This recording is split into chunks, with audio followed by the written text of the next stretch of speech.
and it feel like I just got here, but knowing I've been here 5 years, going on my 5th year, so it's also good to be an old guy. Good to share my knowledge with the young guys, even like the freshmen just came in, try to give them as much knowledge as I can, because the old guys I had in front of me, they did the same thing, so I feel like it's only right to get my knowledge down.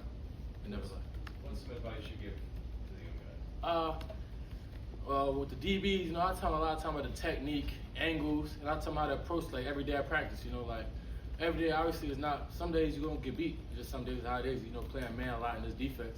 So it's about mindset. I tell them keep the same mindset. If it's a great day, it's a bad day, it's an okay day. Come with the same mindset. Never too high, never too low. Who have you seen? How have you seen like Cruz and Coach mentioned Jesse Anderson? How have you seen those guys kind of battling out for the spot next to you to take Donovan's place? Cruz and Jesse, they're having a great first 2-day practices. First 2-day practice is really just playing fast, playing mentally sharp. They're both doing that, and they're both playing at a high level right now. And they'll continue to get better, continue to compete throughout the spring. So, it's going to be good to see the battles and see the plays they make throughout the rest of the spring. What's it been like having Kavir Bain so far in this program? What have you seen from him? Kavir, he's really smart. He's a very smart and savvy football player. I can say that a lot. He's very smart. You could tell he was coached right at his last school. I don't know exactly what his last school was, but I know he's coached well, and he transferred that over to Pitt. He's a really good player. He's gonna make some big time plays. Are there any other new guys, not necessarily in the DB room, that popped out to you? I be worried about the DB, to be honest, but I know all the freshman DBs, they came in. Josh, Sean, is it both Seans? In fact, Kavir obviously. All them came in. They made plays already. They understand the game plan, understanding the installs, and that's good. That's all you really want from new guys coming in to understand the game plan, understand the install. Because once you do that, you're gonna play faster as time comes on anyway.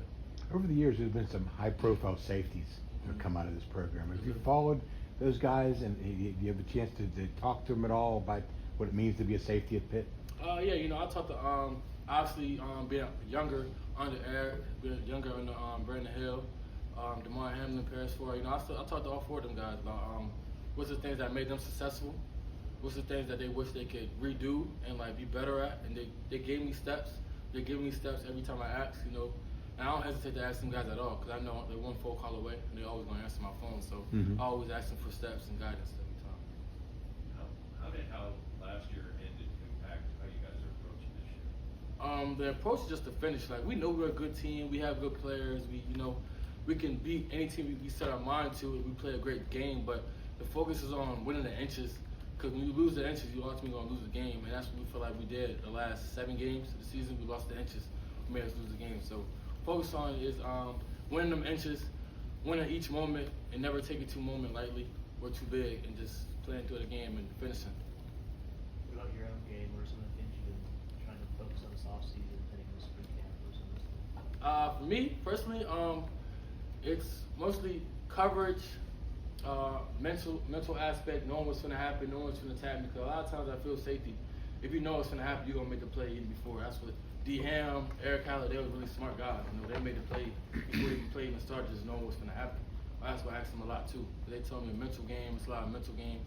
And also, just running full speed on my tackles, making slash tackles, no slowing down, no choppy steps, just run full speed and make a person react to me, not me react off them. What's your body feel like after a 6 overtime game? Crazy, crazy. I can't even explain it to you. It's worse than any other game. It's like 2 games put to 1. So that's one of them games you just gotta sit back. You take a little longer to get dressed, take a little longer to get in the shower and stuff. You just sit back, get some ice in your body, It's one of them games. When did you start feeling, better after that game? Probably like 2 more days after that, I just sat back, because we went back home after the bowl game, so I just rested, give my body a little rest after a long season, Sometimes you just need that rest, mental break, physical break. So like 2 days after that, my body started to feel better again, like normal. What were the emotions like, the conversations with your teammates, like Ash Ryan, like here in the building and outside the building, as you guys were talking about that game and just the 6 games, losing in a row after all of it? Yeah, it's always emotional, when you lose, even just 1 game, but especially 6 games in a row, that's very emotional time. But at the same time, it was talks about being a stronger brotherhood, because losing 6 games, that could divide the brotherhood. But it's talk about coming together stronger. When you lose 6, you gotta find a way to keep getting stronger and stronger as a brotherhood, so you can prevail and overcome the obstacles we got. What'd you guys find out about that as you were going through it, like in November last year? We just found out how tough we are and how we can stitch together and get through anything.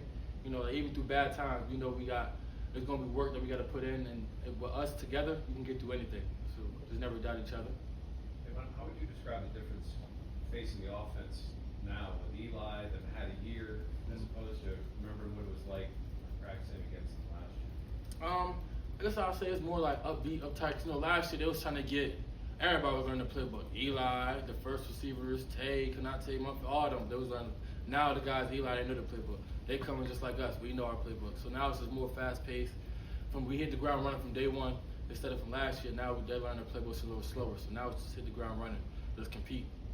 As someone who's in the defensive back room, what can you sort of say about Mason Alexander, the type of person he was, some of the interactions you had with him? Through the short time Mason was here, it was 2 months. You know, he's a great young man. I can say that. He brought a lot of energy every day. He was the same person, like high energy. You remember PJ? Y'all remember PJ? Energized person, like high energy, great person, great young man. It's sad to hear when I got that news. It was real sad and devastating.